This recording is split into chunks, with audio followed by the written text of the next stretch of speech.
Assalamualaikum warahmatullahi wabarakatuh. Perkenalkan, nama saya Muhammad Lukman Effendi, Ekonomi Syariah 2, NIM 2221050020005. Terima kasih kepada Bapak dosen Bapak Dr. Abdul Wadud Nafis LCMI selaku dosen pengampu mata kuliah Ekonomi Makro Islam. Di sini saya akan mempresentasikan yaitu model analisis keseimbangan ISLM dalam perspektif Islam. Sebelum kita lanjut kepada apa itu ISLM perspektif Islam, kita lebih dahulu kenali apa itu ISLM. IS di sini terdiri dari investment saving yang berarti pasar barang. Sedangkan LM di sini liquidity money yang berarti pasar uang. Jadi ISLM di sini kita membahas dua pasar, yaitu pasar uang dan pasar barang. Langsung saja kita beralih pada pasar barang. Pasar barang di sini yaitu pasar komoditas, interaksi antara permintaan dan penawaran terhadap barang dan jasa. Jadi di sini sudah jelas yaitu adanya interaksi antara konsumen dan produsen, di mana di sana terdapat mencakup permintaan, penawaran terhadap barang dan jasa, begitu. Nah, pasar barang juga mempunyai ciri-ciri. Yang pertama, adanya calon penjual dan pembeli di dalam pasar. Nah, ini poin penting dalam sebuah pasar.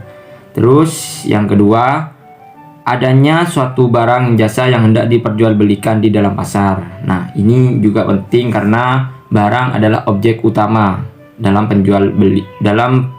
jual beli begitu. Terus yang ketiga, adanya sebuah interaksi antara penjual dan pembeli baik secara langsung maupun tidak langsung. Secara langsung yaitu bisa kita berinteraksi langsung, sedangkan yang tidak langsung yaitu bisa melalui media online seperti Shopee, Incams atau sebagainya. Terus yang ketiga, adanya suatu proses permintaan dan penawaran oleh kedua belah pihak yaitu transaksi. Nah, di sini penawaran di sini maksudnya yaitu antara pembeli dan penjual, itu adanya suatu penawaran sehingga ada kecocokan di kedua belah pihak sehingga transaksi secara lancar dan sepakat begitu.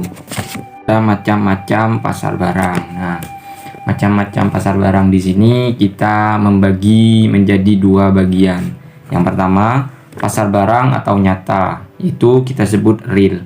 Pasar yang menjual produk dalam bentuk barang atau bentuk dengan fisiknya jelas, mempertemukan antara penjual dan pembeli secara langsung atau face to face.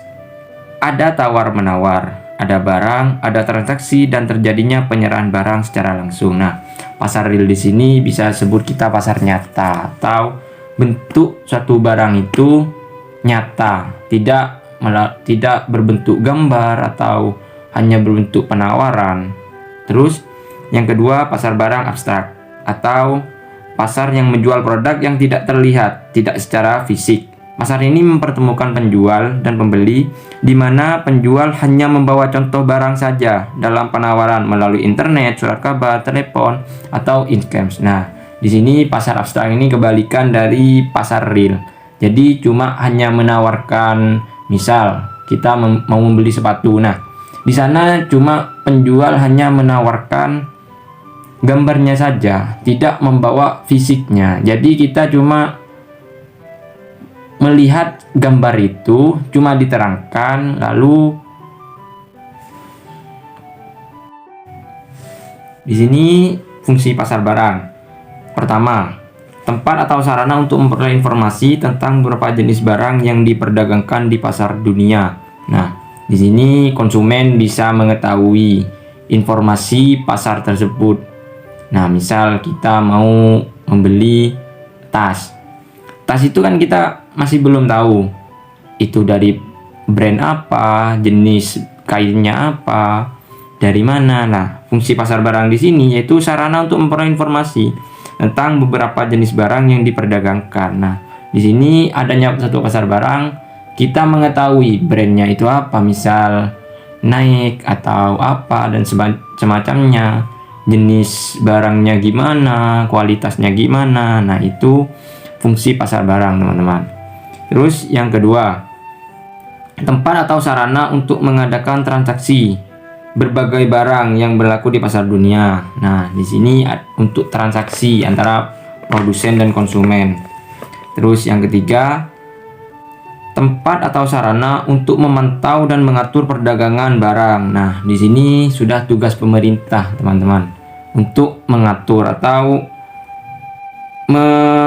memantau jalannya suatu pasar. Nah, biasanya di sana kita kan sering melihat pemerintah mendapat pemasukan dari bea cukai tersebut. Nah, itulah fungsi pasar barang.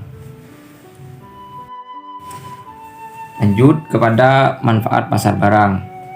Yang pertama bagi produsen, yang kedua bagi konsumen, terus yang ketiga bagi pemerintah.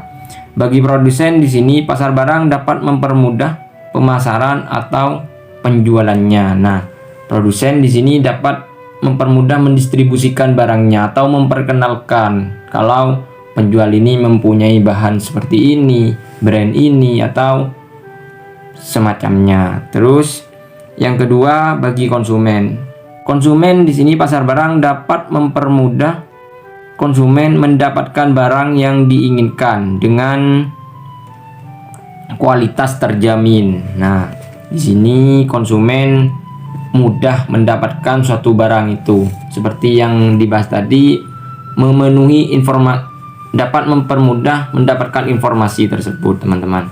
Terus yang ketiga bagi pemerintah.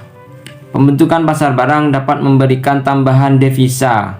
Devisa akan memudahkan pemerintah untuk melakukan berbagai transaksi internasional yang dapat meningkatkan pendapatan nasional. Nah, di sini sudah urusan pemerintah seperti tadi yang dijelaskan, bea cukai dan semacamnya.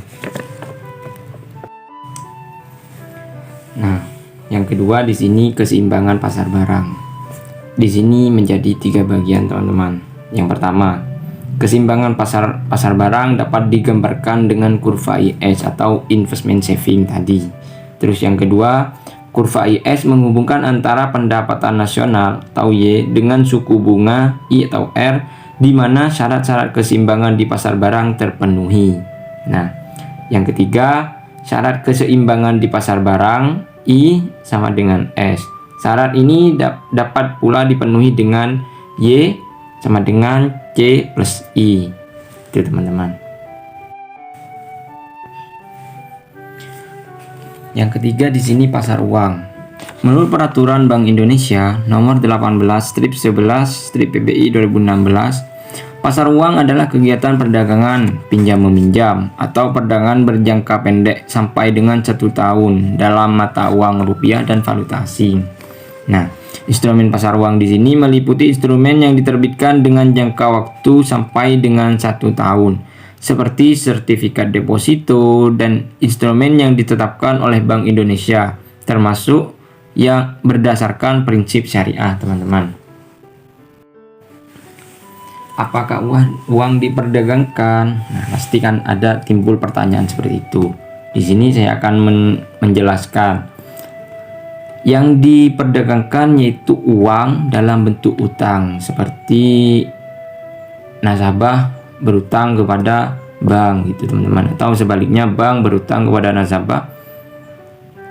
Terus yang kedua, uang berpindah tangan saat terjadi pinjam meminjam. Ini sudah sering terjadi ya, teman-teman.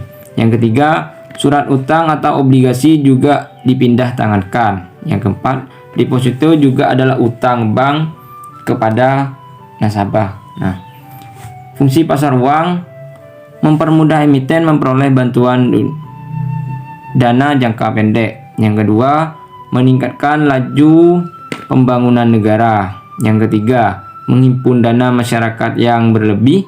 Yang keempat, mencegah terjadinya krisis. Nah, di sini seperti inflasi gitu, teman-teman.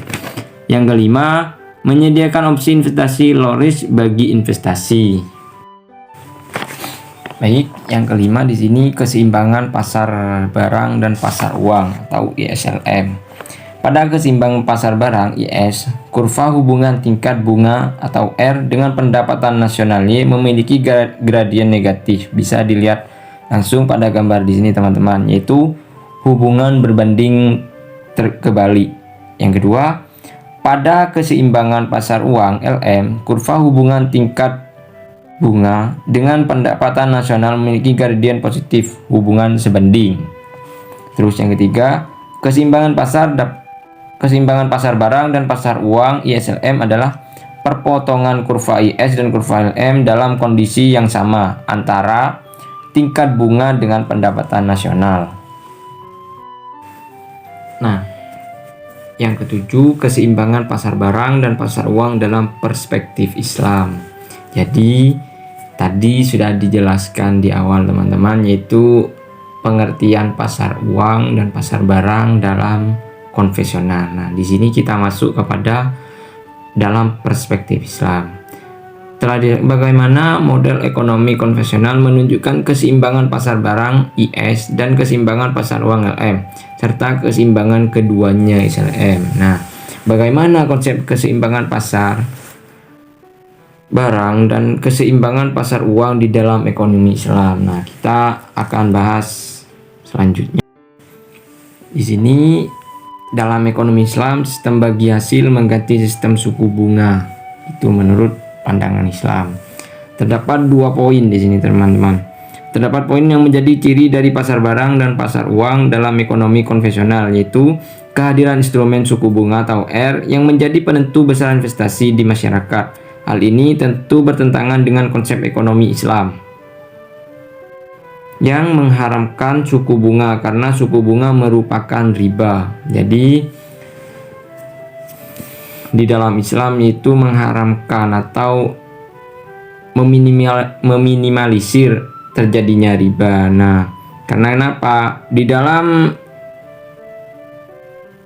kapitalisme yaitu suatu yang bersifat umum, sedangkan di dalam sosialisme di sini yaitu beraspek kepada pemerintahan. Lah, Islam di sini menjadi penengah di antaranya mereka. Itu teman-teman. Yang kedua, dalam konsep ekonomi Islam, besaran suku bunga yang diganti dengan besaran bagi hasil semakin besar besaran bagi hasil yang diterima. Investor idealnya akan semakin meningkatkan motivasi investor untuk berinvestasi. Itu teman-teman. Dalam ekonomi Islam sendiri tidak ada motif spekulasi dalam permintaan uang. Yang pertama, menurut Keynes, permintaan masyarakat terhadap uang didasari oleh 3 motif. Yang pertama, motif transaksi, motif berjaga-jaga, dan motif spekulasi. Yang kedua, motif spekulasi jelas tidak dibenarkan dalam ekonomi Islam. Menurut Menwi, permintaan uang dalam ekonomi Islam dipengaruhi oleh 2 hal, yaitu motif transaksi dan motif berjaga-jaga. Yang ketiga, menurut Menwi, permintaan uang dalam ekonomi Islam juga dipengaruhi oleh tingkat pendapatan. Yang keempat, dalam ekonomi Islam, motif berjaga-jaga walaupun dibenarkan, namun tidak berlebihan dari perkiraan biaya transaksi yang akan muncul. Dengan kata lain, berjaga-jaga hanya diperkenankan dengan jumlah terbatas. Yang keempat, menurut Fashington, dalam Islam terdapat instruksi penjadahan dari permintaan uang di spekulatif, yaitu zakat. Dengan adanya zakat, maka akan memperkuat motif pemegang uang untuk alternatif. Jadi keseimbangan pasar barang dan pasar uang dalam ekonomi Islam. Keseimbangan antara pasar barang dan pasar uang di sini dalam perekonomian Islam menurut Han secara grafis dipresentasikan dengan terjadinya potongan antara kurva IS yang menggambarkan keseimbangan di pasar barang dengan kurva LM, keseimbangan di pasar uang. Potongan antara kedua kurva ini menunjukkan tingkat bagi hasil atau rasio positif sharing dengan pendapatan nasional. Tuh. Dalam ekonomi Islam sendiri tidak ada motif spekulasi dalam permintaan uang. Yang pertama, menurut Keynes, permintaan masyarakat terhadap uang didasari oleh 3 motif. Yang pertama, motif transaksi, motif berjaga-jaga, dan motif spekulasi. Yang kedua, motif spekulasi jelas tidak dibenarkan dalam ekonomi Islam. Menurut Menwi, permintaan uang dalam ekonomi Islam dipengaruhi oleh 2 hal, yaitu motif transaksi dan motif berjaga-jaga. Yang ketiga, menurut Menwi, permintaan uang dalam ekonomi Islam juga dipengaruhi oleh tingkat pendapatan. Yang keempat, dalam ekonomi Islam motif berjaga-jaga walaupun dibenarkan namun tidak berlebihan dari perkiraan biaya transaksi yang akan muncul. Dengan kata lain, berjaga-jaga hanya diperkenankan dengan jumlah terbatas. Yang keempat, menurut Fashing-Khan, dalam Islam terdapat instruksi penjadahan dari permintaan uang di spekulatif, yaitu zakat. Dengan adanya zakat, maka akan memperkuat motif pemegang uang untuk alternatif.